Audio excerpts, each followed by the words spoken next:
அந்த பொண்ணு ஒரு நொடியில எப்படி தப்பிச்சிருக்காங்க பாருங்க.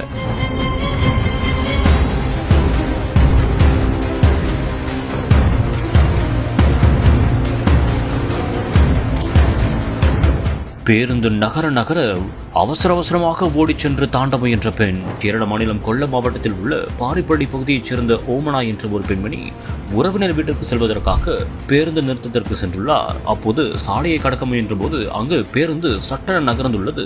இதையடுத்து அந்த பெண் அவசரமாக ஓடிச் சென்று அந்த பேருந்தை தாண்டவும் முயன்றுள்ளார். அந்த ஒரு சமயத்தில் பேருந்து அவர் மீது லேசாக மோதி அப்படியே தள்ளிக்கொண்டே சென்றுள்ளது. இதனால் தடுமாறி போய் அந்த பெண்மணி பேருந்துக்கு அடியில் சென்று விழுந்துள்ளார். இதனால் சுற்றி இருந்தவர்கள் பதைத்து போயுள்ளனர். பின்னர் அந்த ஒரு பெண்ணின் உயிருக்கு எந்த ஒரு ஆபத்தும் ஏற்படவில்லை என்றும் அவர் சிறு காயங்களுடன் உயிர் தப்பியதாகவும் கூறப்படுகிறது. இது தொடர்பான சிசிடிவி காட்சி சமூக வலைதளங்களில் தற்போது வைரலாக பரவி வருகிறது.